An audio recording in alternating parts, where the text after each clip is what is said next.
주일 3부 예배 오신 여러분을 주 이름으로 환영하고 축복합니다. 저는 여러분과 함께 마태복음 27장을 통하여서 후회가 아닌 회개하는 삶을 살라라는 제목으로 하나님 말씀 증거하기를 원합니다. 오늘 본문은 가룟 유다가 예수님을 팔았습니다.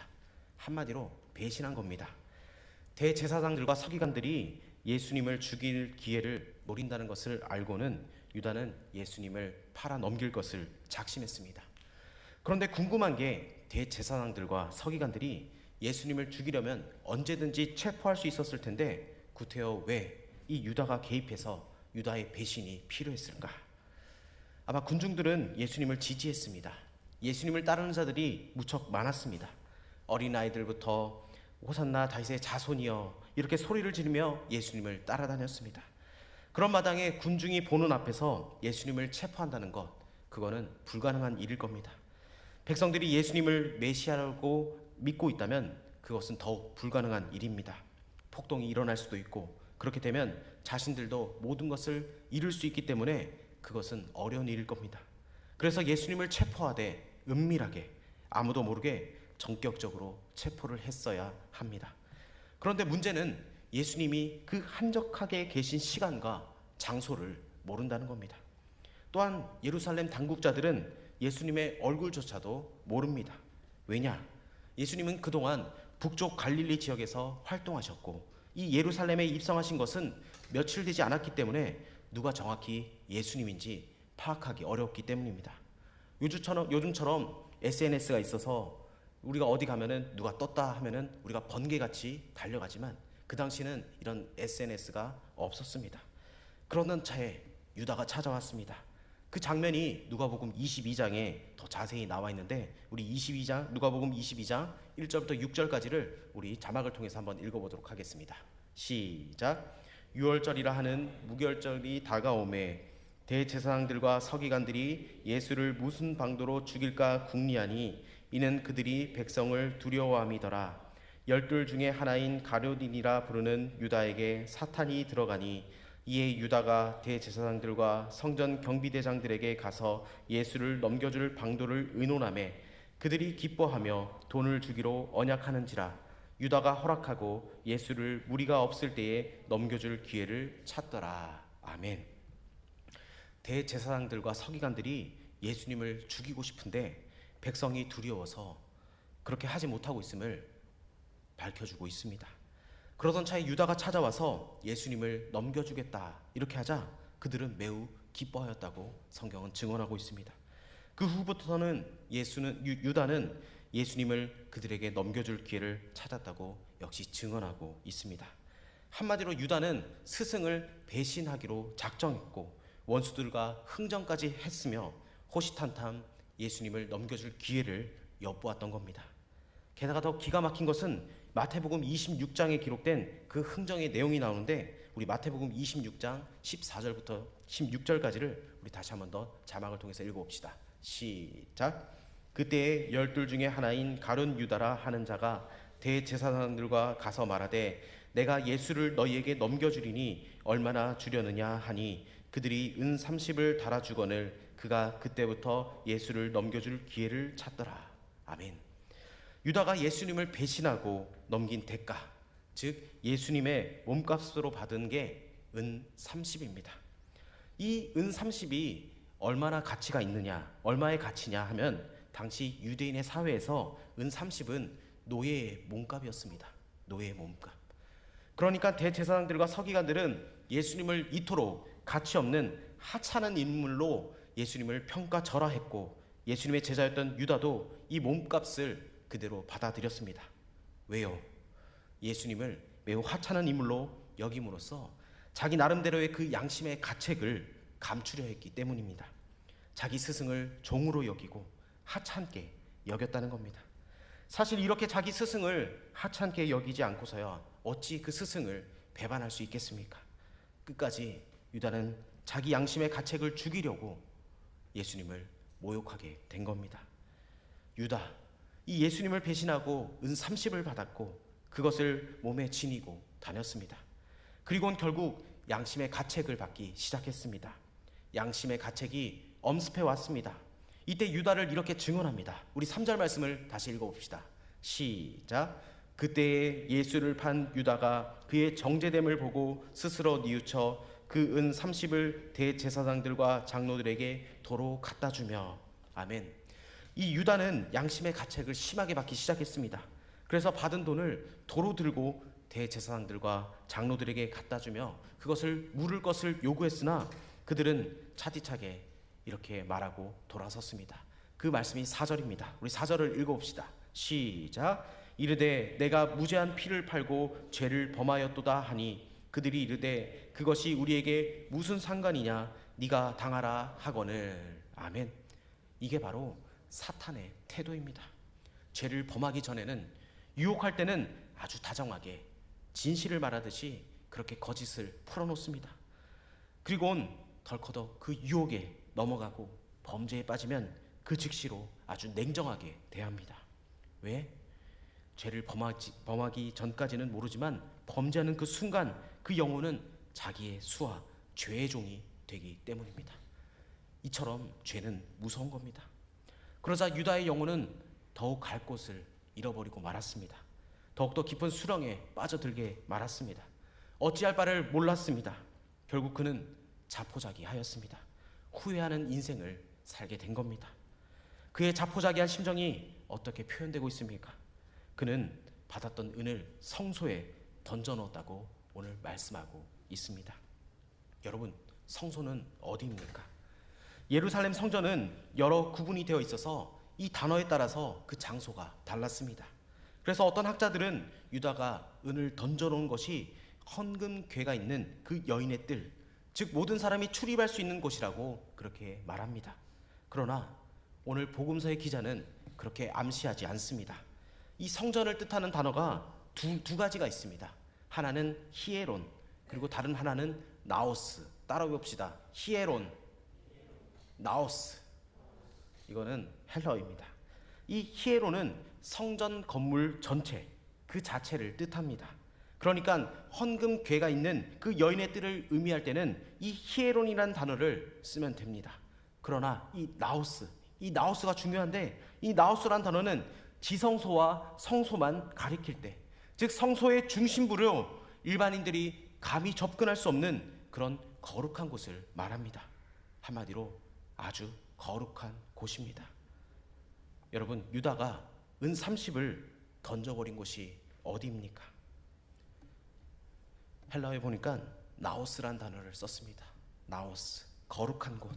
그러니까 유다는 제사장만이 접근할 수 있는 성전의 가장 거룩한 곳, 일반인들이 접근할 수 없는 그런 거룩한 곳에다가 그 은 30을 그냥 뿌리게 된 겁니다. 어떻게요? 추측하기로는 그 지붕 위로 올라가서 그 마당에 집어 던지게 된 겁니다. 여러분, 유다가 뉘우쳤다고 하는데 그는 정말 하나님께 회개했습니까? 아닙니다. 회개했다면 그런 모습이 아닙니다. 그는 회개하지 않았습니다. 양심의 가책을 받았고 대제사장들과 장로들에게 거절당하자 자포자기한 심정으로, 하나님의 거룩이고 뭐고 모르겠다는 그 절망적인 심정으로 가장 도전적인 모습으로 하나님의 지성소에 은 30을 던져버렸다는 겁니다. 하나님 앞에 끝까지 굽히지 않고 끝까지 교만한 모습으로 하나님께 저항하고 있는 모습을 보여주고 있습니다. 그리고는 끝까지 하나님 앞에 무릎을 꿇지 않고 저항하다가 자기 스스로 목을 메워 죽었습니다. 오늘 본문에 보면 스스로라는 단어가 2번이 나옵니다. 스스로 뉘우쳐, 스스로 목매어. 여러분, 이 스스로 끝까지 자기가 해결하겠다는 자세입니다. 여러분, 우리가 기억해야 될 게 있습니다. 여러분, 죄는 내가 짓습니다. 그러나 그것을 책임지는 것은 내가 아닙니다. 물론 법적인 보상과 사회적 책임은 우리 자신이 지지만 하나님 앞에서의 책임은 내가 벌인 일이라고 내가 책임지는 게 아닙니다. 하나님 앞에서의 그 죄의 형벌은 죽음인데, 그렇다고 해서 스스로 목숨을 끊는다는 것은 옳은 것이 아닙니다. 그건 이미 성경이 증언한 대로 이 사탄의 논리요, 사탄의 자세라는 겁니다. 그렇다면 성경이 우리에게 일러주는 길은 무엇입니까? 내가 죄를 범하고 심한 가책을 느낄 때 내가 가져야 될 자세가 무엇입니까? 고린도후서 7장 10절은 말씀합니다. 우리 읽어봅시다. 시작. 하나님의 뜻대로 하는 근심은 후회할 것이 없는 구원에 이르게 하는 회개를 이루는 것이요 세상 근심은 사망을 이루는 것이니라. 아멘. 여러분, 심한 가책 여러분 왜 오는 겁니까? 회개하라고 오는 겁니다. 그게 하나님께서 열어놓으신 우리에게 주신 구원의 길이기 때문입니다. 범죄한 인간을 향하여서 하나님의 뜻이 무엇입니까? 모든 그 범죄함의 결과 그 책임을 스스로 지고 다 죽으라는 것, 그겁니까? 여러분, 죄의 값, 죄의 삭은 무엇입니까? 사망입니다. 그러나 하나님의 뜻은 그게 전부가 아니라는 겁니다. 에스겔 33장 11절은 말씀합니다. 우리 읽어봅시다. 시작. 너는 그들에게 말하라. 주 여호와의 말씀이니라. 나의 삶을 두고 맹세하노니 나는 악인이 죽는 것을 기뻐하지 아니하고 악인이 그의 길에서 돌이켜 떠나 사는 것을 기뻐하노라. 이스라엘 족속아 돌이키고 돌이키라. 너희 악한 길에서 떠나라. 어찌 죽고자 하느냐 하셨다 하라. 아멘. 여러분, 하나님께서 원하시는 게 무엇입니까? 죄인은 회개하고 하나님 앞에 돌아오라. 이것을 우리 하나님께서 우리에게 말씀하고 있습니다.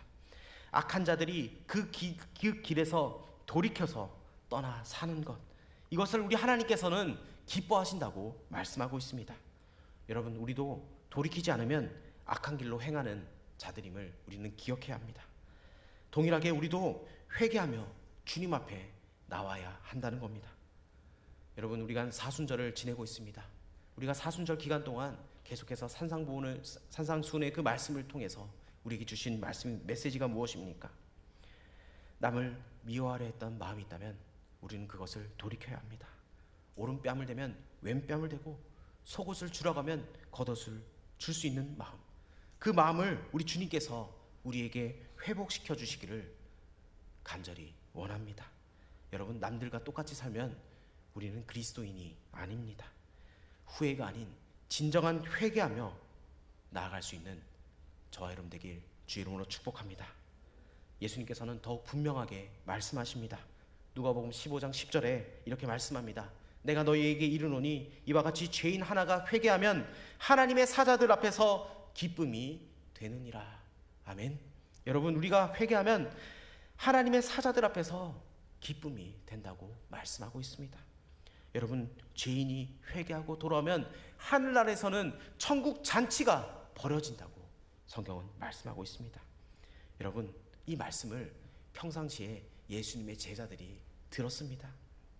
그런데 이런 하나님의 사랑과 용서를 3년 동안 듣고서 자기가 지은 죄, 자기가 책임지겠다고 스스로 목매어 죽은 제자가 누구입니까? 유다라는 겁니다. 하지만 예수님을 모른다고 3번씩이나 배신하고 심한 통곡 속에서 절망하다가 말씀을 기억하고 회개하며 조심스레 주님의 손길을 다시 붙잡은 제자가 있습니다. 누굽니까? 베드로가 있습니다. 여러분, 우리는 유다처럼 후회하는 인생이 아닌 베드로처럼 회개하는 인생을 살아가길 주 이름으로 축복합니다. 여러분, 죄를 범하면 안 됩니다. 죄를 범하기 전까지는 사탄은 온갖 말도 안 되는 논리로 우리를 유혹합니다. 그러나 그 유혹에 넘어가면 그 범죄하는 순간 사탄이 돌변하여서 우리를 종으로 부린다는 겁니다. 그리고는 결국 하나님의 성전에 이 범죄의 돈을 집어던지는 그 교만과 불손함의 극치를 이루며 마치 자신이 책임감 강한 인간이었던 것처럼 스스로 목을 메어 죽게 한다는 겁니다. 유다가 스스로 한 것 같지만 사실 그는 범죄한 순간부터 이미 사탄이 끄는 대로 끌려간 이 사탄의 하수인에 불과한 겁니다. 여러분, 다시 한번 강조합니다. 죄는 내가 짓습니다. 그러나 그것을 해결하는 것은 내가 아니라는 겁니다. 그건 우리 예수님이 해결해 주신다는 겁니다. 그 일을 위해서 예수님이 이 땅에 오신 겁니다. 마태복음 20장 28절은 말씀합니다. 인자가 온 것은 섬김을 받으려 함이 아니라 도리어 섬기려 하고 자기 목숨을 많은 사람의 대속물로 주려 함이니라. 아멘. 여러분, 이것이 예수님께서 이 땅에 오신 목적입니다. 여러분, 대속물이 뭡니까? 우리의 죄를 사하시기 위해서, 우리의 죄를 용서하여 주시기 위해서 예수님께서 몸짓기시고 피 흘리기 위해서 오신 분이 바로 우리 예수님이라는 겁니다. 여러분, 사순절이 깊어가고 있습니다. 여러분, 올해 사순절 여러분 어떻게 지내고 있습니까? 예수님 더 생각하고 계십니까? 예수님 말씀 더 읽고 있습니까? 더 경건에 힘쓰고 있습니까? 여러분, 우리의 마음을 지키십시오. 여러분, 성경 한 절이라도, 한 문장이라도 여러분 읽으십시오. 그리고 묵상하십시오. 그것이 여러분이 살아가는데 힘이 된다는 겁니다. 나를 위해 이 땅에 오신 그 예수님, 하나님의 끝없고 무한한 사랑을 여러분 이 사순절 기간 동안 더욱더 묵상하며 나아가기를 원합니다. 죄는 내가 해결할 수 없음을 알고 오로지 주님께 들고 나가서 여러분 회개하면 십자가를 통해서 죄사함의 길을 열어주신 우리 예수님께서 우리의 그 모든 문제를 해결해 주신다는 것을 여러분 믿고 나가기를 원합니다. 여러분, 이번 한 주간 후회하는 인생이 아닌 회개하는 인생으로 하나님 앞에 거룩하게 쓰임받을 수 있는 저 여러분 되길 원합니다. 여러분, 주님의 그 십자가 밑으로 여러분 나오십시오. 여러분, 우리의 어떤 죄, 어떤 욕심 다 주님 십자가 앞에 내려놓길 원합니다. 그리하여 경건한 마음으로 거룩한 하나님의 백성으로 살아가는데 부족함이 없는 하나님의 귀한 백성 되길 주의 이름으로 축복합니다.